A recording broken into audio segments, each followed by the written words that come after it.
एक बिंब बनाता हूँ, चित्र बनाता हूँ कि तलवार, धनुष और पैदल सैनिक कुरुक्षेत्र में खड़े हुए, रक्त पिपासु महारथी एक दूजे सम्मुख अड़े हुए, कई लाख सेना के सम्मुख पांडव 5 बेचारे थे।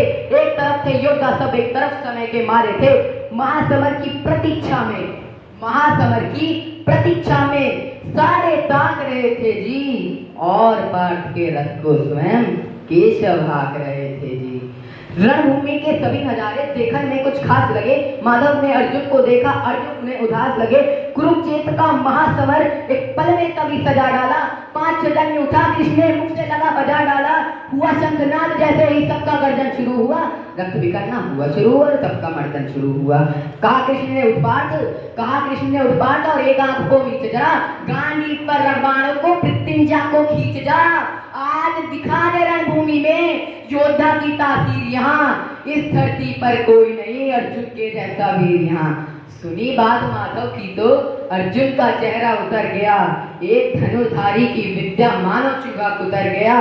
बोले पार्थ सुनो का ना, बोले पार्थ सुनो का ना, ये जितने सम्मुख खड़े हुए हैं, हम तो इनसे सीख सीख कर सारे भाई बड़े हुए हैं। ये जितने दुर्योधन सभी पूजने लायक हैं। माना दुर्योधन दुशासन थोड़े से नालायक हैं। मैं अपराध क्षमा करता हूँ, मैं अपराध क्षमा करता हूँ, बेशक हम ही छोटे हैं। ये जैसे भी हैं माधव, आखिर सब ताऊ के बेटे हैं। छोटे से भूभाग के खातिर हिंसक नहीं बनूंगा मैं। इंद्रप्रस्थ के राज्य भवन में धर्म से भटका योद्धा अर्जुन एक छोटे से भूभाग को संकेत करते हुए भगवान से कहता है कि छोटे से भूभाग के खातिर हिंसक नहीं बनूंगा मैं। स्वर्ग ताक कर अपने कुल का विध्वंसक नहीं बनूंगा मैं, और खून सने हाथों को होता राज भोग अधिकार नहीं। पकड़ कति मिले तो सिंहासन स्वीकार नहीं। और रथ पर बैठ गया अर्जुन, रथ पर मुंह माधव से मोड़ दिया, आंखों में आंसू भरकर गांडीव हाथ से छोड़ दिया। भगवान ने सोचा इसने तो बेइज्जती करा दी, इससे अच्छा नहीं करता, लेकिन भगवान अपनी बेइज्जती कभी स्वीकार नहीं करेंगे। और जब छूटा तो माधव भी कुछ थे। भगवान सोचे कि अरे इसने तो बेइज्जती करा दी है, अब स्वीकार थोड़ी ना करेंगे हम अपनी बेइज्जती। तो शिष्य पार्थ पर गर्व हुआ, मन ही मन हर्षाए थे। भगवान ने सोचा कि इसका सब कुछ जा रहा है, इसका परिवार जा रहा है, संसार जा रहा है, तब भी वह अपने परिवार और संसार की बात कर रहा है, तो कहीं ना कहीं मेरे संस्कार हैं इसके अंदर। मन में सोच लिया कि अर्जुन की बुद्धि ना सकने दूंगा, रणभूमि में पार्थ को कमजोर नहीं पड़ने दूंगा। धर्म बचाने के खातिर एक नव अभियान शुरू हुआ। उसके बाद जगत गुरु का गीता ज्ञान शुरू हुआ। इंद्रप्रस्थ के राजभवन में धर्म की गहराई में खुद को नाप रहा अर्जुन। धर्म की गहराई में खुद को, धर्म की गहराई में खुद को नाप रहा अर्जुन। तुम कायर बनकर बैठे हो, ये पार्थ बड़ी बेशर्मी है। संबंध उन्हीं से निभा रहे हो जो लोग यहाँ अधर्मी हैं।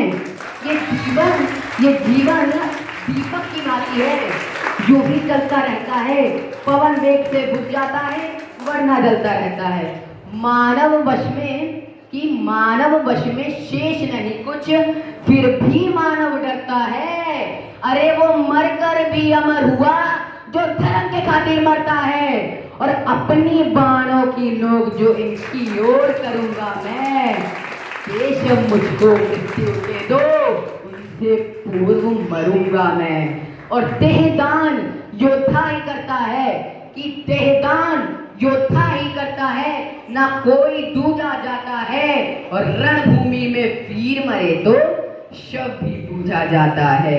और काम कोट की बात कही तो मुझको उत्तम काम बताओ। अरे खुद को ईश्वर कहते हो तो जल्दी अपना नाम बताओ। इतना सुनते ही माधव का धीरज पूरा डोल गया।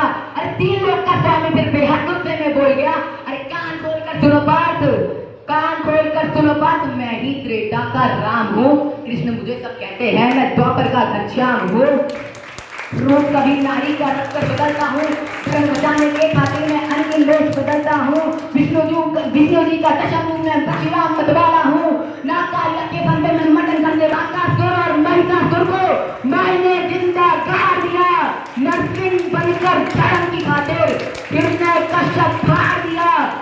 रथ नहीं कहीं भी चलता है, और रथ नहीं कहीं भी चलता है, बस मैं ही आगे बढ़ता हूँ। गांडीव हाथ में तेरे है, पर रणभूमि में मैं लड़ता हूँ। जय श्री कृष्ण।